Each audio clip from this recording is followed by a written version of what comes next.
तो ये vital science chapter का सबसे लास्ट पार्ट है जिसमें मैं आप लोगों को टेम्परेचर के बारे में बताने वाली हूँ।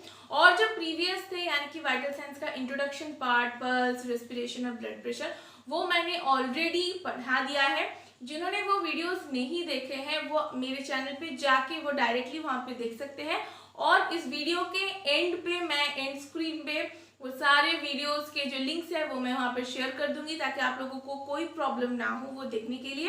तो चलिए वाइटल साइंस का जो लास्ट पार्ट है वो हम स्टार्ट करते हैं। तो फर्स्ट आप लोगों के लिए जानना जरूरी है कि बॉडी टेम्परेचर क्या है।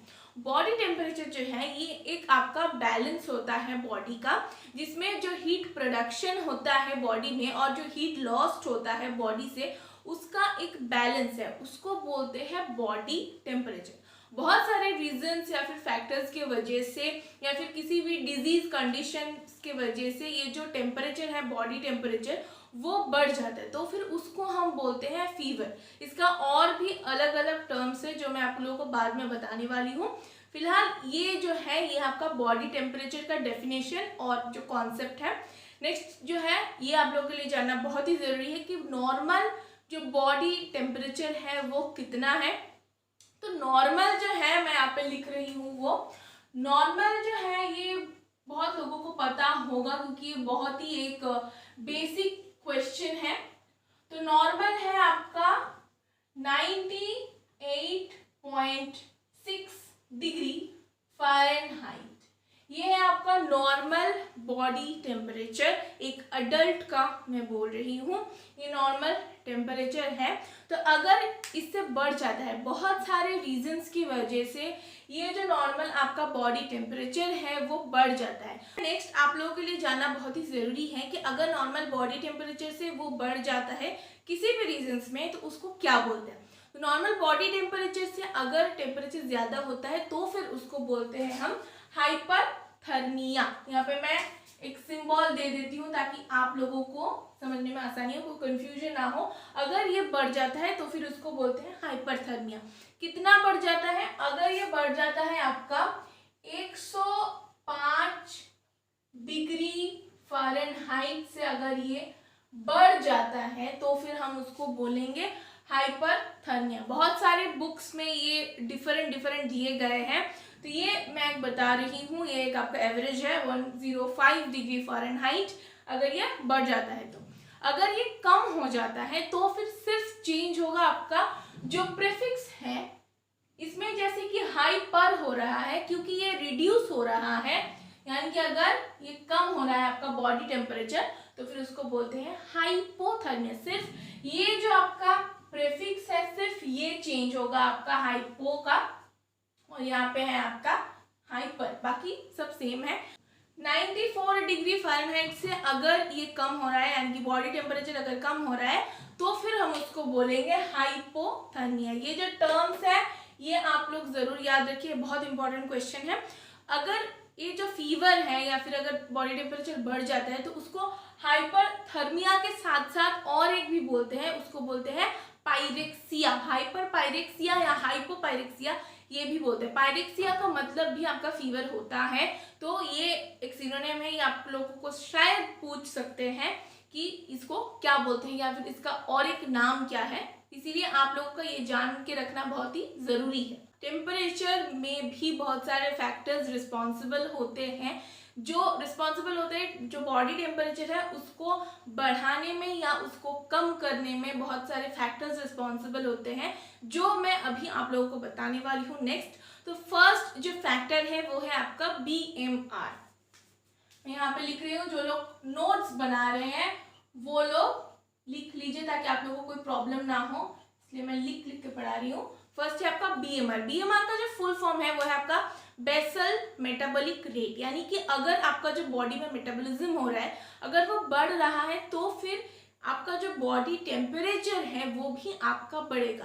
तो ये एक इंक्रीजिंग फैक्टर है। इस फैक्टर्स में आपको इंक्रीजिंग और डिक्रीजिंग दोनों फैक्टर्स ही मैं बताने वाली हूँ। तो ये जो है ये इंक्रीजिंग फैक्टर है। नेक्स्ट मैं बताऊंगी आपका वेदर और सीजन जो है। नेक्स्ट है आपका वेदर।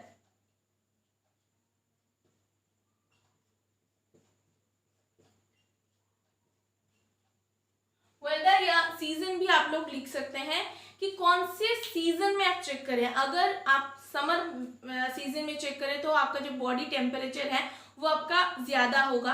अगर आप कोल्ड टेम्परेचर में यानी कि ज़्यादा कोल्ड टेम्परेचर में अगर आप बॉडी टेम्परेचर चेक करें तो फिर आपका जो टेम्परेचर है वो कम होगा। तो इसीलिए ये डिपेंड करता है कि कौन से वेदर पे या कौन से सीजन पे आप बॉडी टेम्परेचर चेक कर रहे हैं। तो इसीलिए सेकंड फैक्टर है आपका वेदर। यहाँ पर इंक्रीजिंग और डिक्रीजिंग दोनों फैक्टर्स में ही जाएगा। तो नेक्स्ट फैक्टर है वो है एज, यानी कि जो लोग यंग और जो लोग ओल्ड पर्सन्स हैं उन लोगों का जो टेम्परेचर है वो बहुत ही डिपेंड करता है, उनका टेम्परेचर बहुत ही कम होता है एडल्ट जो लोग होते हैं उनके कंपैरिजन में। जो यंग होते हैं और जो लोग ओल्ड होते हैं उनका टेम्परेचर कम होता है, जो लोग एडल्ट होते हैं उनके हिसाब से या फिर उनके कंपैरिजन में। नेक्स्ट फैक्टर है आपका जेंडर। ये भी बाकी सारे वाइटल साइंस में आप लोगों का है, इसीलिए आप लोगों को ये दोनों जो है ये याद रखने में आप लोगों को आसानी होगी, एज और जेंडर। जेंडर में जो लोग वुमेन्स होते हैं यानी कि जो लोग फीमेल हैं उन लोगों का जो फंक्शंस है, स्पेशली जब उन लोगों का ओव्यूलेशन होता है उस टाइम में प्रोजेस्टेरोन जो हार्मोन होता है फीमेल्स में वो बहुत ज़्यादा इंक्रीज हो जाता है। तो इसके लिए उन लोगों का जो ओव्यूलेशन हो रहा है उसके लिए फीमेल का जो टेम्परेचर है वो जो मेल पर्सन है सेम एज के उन मेल पर्सन से उनका जो टेम्परेचर है वो ज़्यादा होता है, क्योंकि मैंने जैसा कहा कि ज़्यादातर ये होता है ओव्यूलेशन के टाइम पे। तो ये हो गया आपका नेक्स्ट फैक्टर। नेक्स्ट है आपका एक्सरसाइज।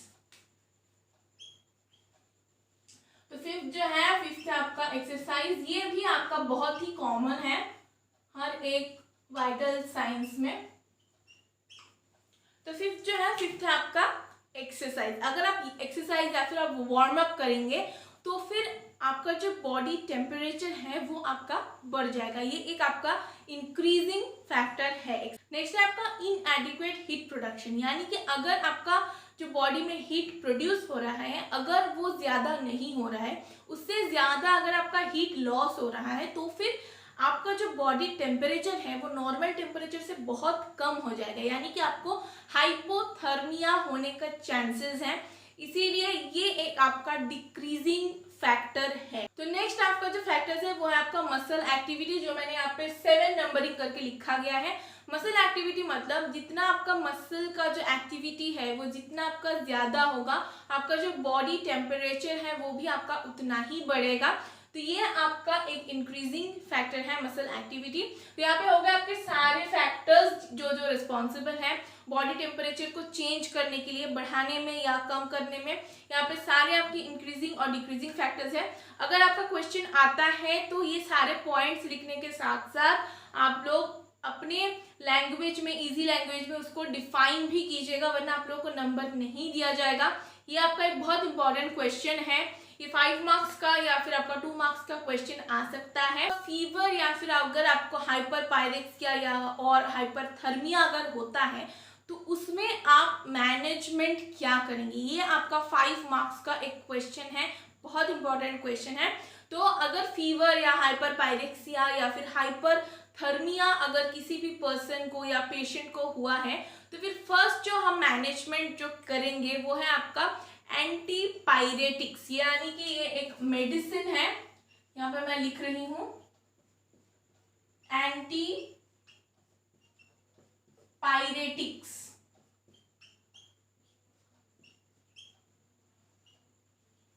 एंटीपायरेटिक्स यानी कि मैंने ऑलरेडी आपको कहा कि फीवर को पायरेक्सिया भी बोलते हैं, तो इसीलिए जो मेडिसिन है उसको बोलते हैं एंटीपायरेटिक्स। ये आप पढ़ेंगे जब आप फार्माकोलॉजी पढ़ेंगे सेकेंड ईयर में, बीएससी नर्सिंग के सेकेंड ईयर में, तब आप लोग पढ़ेंगे सारे जो मेडिसिन सारे जो ड्रग्स के नेम्स हैं, तब आप वहाँ पे पढ़ेंगे।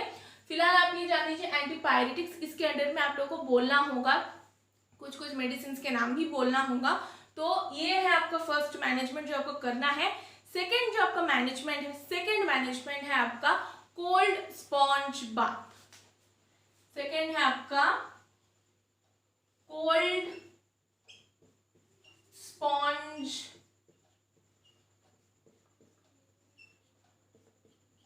बाथ।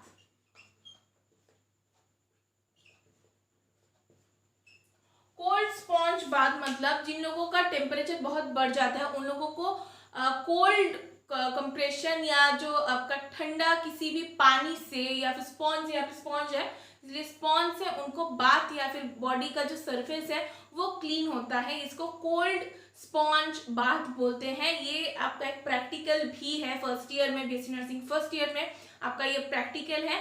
थर्ड जो आपका मैनेजमेंट है, थर्ड है आपका ब्लैंकेट। थर्ड जो मैनेजमेंट है वो है आपका ब्लैंकेट।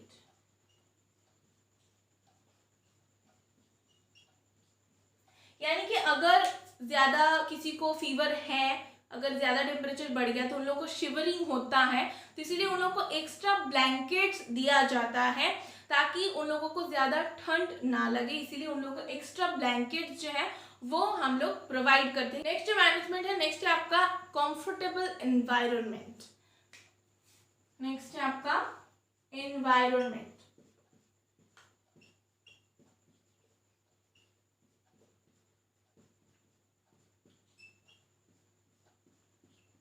एनवायरनमेंट मतलब अगर एनवायरनमेंट बहुत ठंडा है, अगर फैंस चालू है तो फैंस आपको ऑफ करने होंगे। अगर कोई भी फीवर का पेशेंट है तो या फिर फीवर का पर्सन है तो, अगर कोल्ड वेदर है तो फिर एक्स्ट्रा ब्लैंकेट्स जो मैंने कहा है, रूम को आपको वार्म रखना होगा, ज़्यादा ठंडा नहीं होना चाहिए, इसीलिए एनवायरनमेंट भी आपका एक फैक्टर है। एनवायरनमेंट भी आप लोगों को ध्यान में रखना होगा कि जो फीवर पेशेंट्स है उन लोगों को ठंड ज़्यादा ना लगे, इसीलिए ये जो सारे आपके मैनेजमेंट है ये आप लोगों को करने होंगे। इसके साथ साथ क्योंकि फीवर है, आप मेडिसिन देने के बाद उन लोगों को बहुत पसीना आता है, स्वेटिंग होता है, तो इसीलिए उनका जो क्लोथ्स है, क्लोथ उन लोगों को कॉटन क्लोथ्स देना पड़ता है। कॉटन क्लोथ्स अगर पहनेंगे तो उन लोगों को ज़्यादा कंफर्टेबल फील होगा, अनईजी फील नहीं होगा। ये भी आप लोगों को देखना होगा एज ए नर्स कि आपका पेशेंट कंफर्टेबल फील कर रहे हैं या नहीं। तो ये है आपके सारे मैनेजमेंट अगर किसी पेशेंट को फीवर होता है तो। नेक्स्ट जो मैं आप लोगों को बताने वाली हूँ वो बहुत इंपॉर्टेंट है, वो है आपका टेम्परेचर का चेकिंग साइट्स कौन से हैं। ये बहुत इंपॉर्टेंट है आप लोगों के लिए।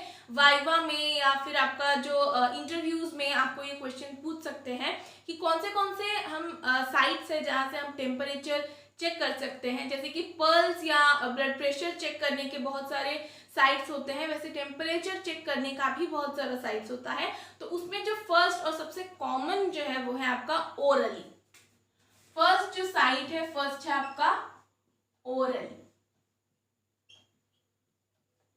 ओरली मतलब जो माउथ में हम टेम्परेचर जो मशीन है उसको डाल के फिर हम जो चेक करते हैं उसको बोलते हैं ओरल। वो साइट जो है वो है आपका ओरल साइट। नेक्स्ट है आपका एक्सिलरी।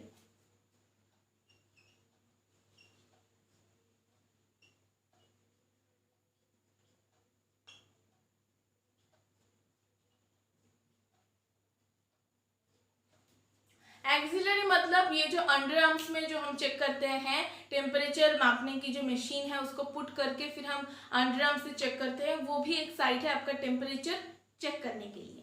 नेक्स्ट है आपका ईयर। ईयर जो जनरली चेक होता है ये बच्चों का जनरली चेक होता है, क्योंकि जो एकदम इन्फेंट्स है, जो एकदम न्यूली बॉर्न बेबीज हैं, उन लोगों को हम एक्सिलरी में या ओरली में जनरली हम चेक नहीं करते।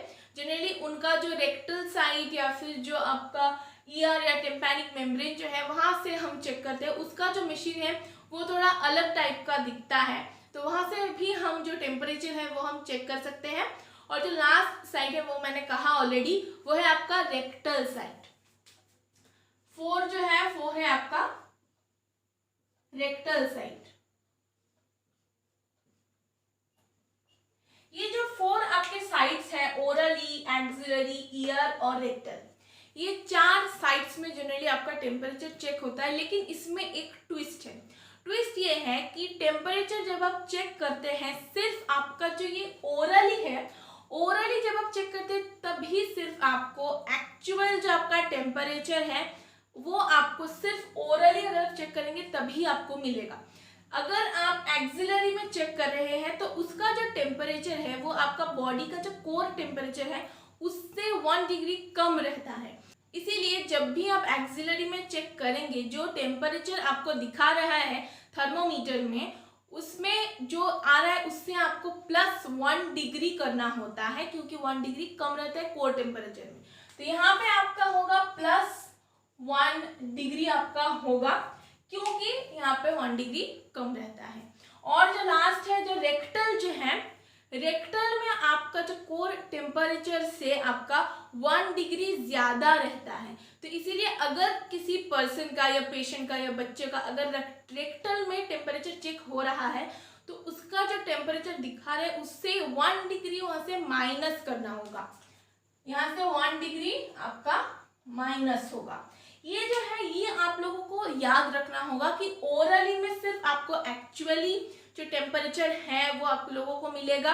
अगर आप एक्सिलरी में चेक करते हैं तो फिर आपको जितना डिजिट शो कर रहे हैं थर्मोमीटर में उससे आपको 1 डिग्री प्लस करना होगा, और रेक्टल जो है वो वहाँ पे जो आपको टेम्परेचर शो कर रहे हैं उससे आपको 1 डिग्री माइनस करना होगा, क्योंकि यहाँ पे 1 डिग्री आपका कम रहता है कोर टेम्परेचर से और यहाँ पे 1 डिग्री आपका ज्यादा रहता है कोर टेम्परेचर से। इसीलिए आप लोगों को अगर ये प्लस और ये माइनस अगर आप नहीं करेंगे तो फिर आप जो टेम्परेचर ले रहे हैं वो एक्यूरेट आपका नहीं होगा। अगर आप रिक्रूटमेंट के लिए कोई एग्जामिनेशन दे रहे हैं वहाँ पे भी ये पूछ सकते हैं कि अगर एक्सिलरी में अगर आप चेक कर रहे हैं तो कितना प्लस या कितना माइनस करना होगा। ये सारे जो आपके इंटरव्यूज के क्वेश्चन है। तो टेम्परेचर का जो वाइटल साइंस का लास्ट पार्ट था वो मैंने टोटल कवर अप कर दिया। फर्स्ट मैंने आप लोगों को कहा कि टेम्परेचर क्या है, नेक्स्ट जो मैंने डिस्कस किया नॉर्मल वैल्यू अगर बढ़ जाता है तो उसको क्या बोलते हैं, कम हो जाते हैं तो उसको क्या बोलते हैं, टेम्परेचर के इंक्रीजिंग और डिक्रीजिंग फैक्टर्स क्या क्या हैं। उसके साथ मैंने कहा कि फीवर या हाइपरपायरेक्सिया या हाइपरथर्मिया का मैनेजमेंट क्या होता है, और लास्टली मैंने कहा कि कौन से साइट्स पे आप लोग टेम्परेचर चेक करेंगे थर्मोमीटर के साथ। ये टोटल मैंने आप लोगों को बता दिया। टेम्परेचर का जो टोटल पार्ट था, वाइटल साइंस का जो टोटल पार्ट था वो यहीं पे खत्म होता है। अगर आप लोग चाहते हैं कि मैं और भी किसी सब्जेक्ट में और भी किसी टॉपिक के बारे में मैं आप लोगों को स्टडी मटेरियल्स प्रोवाइड करूँ तो आप लोग ज़रूर मुझे कमेंट करके बताइएगा। ये वीडियो कैसा लगा वो भी आप लोग मुझे कमेंट करके ज़रूर बताइएगा। अच्छा अगर लगा तो लाइक भी ज़रूर कीजिएगा, और ऐसी कुछ इंपॉर्टेंट वीडियोस और नर्सिंग के स्टडी मटेरियल्स के लिए मेरे चैनल के साथ बने रहिएगा, मेरे चैनल को सब्सक्राइब करके। तो आज के लिए बस इतना ही दोस्तों, फिर मिलते हैं ऐसे इंपॉर्टेंट वीडियोस के साथ। तो आज के लिए बाय बाय।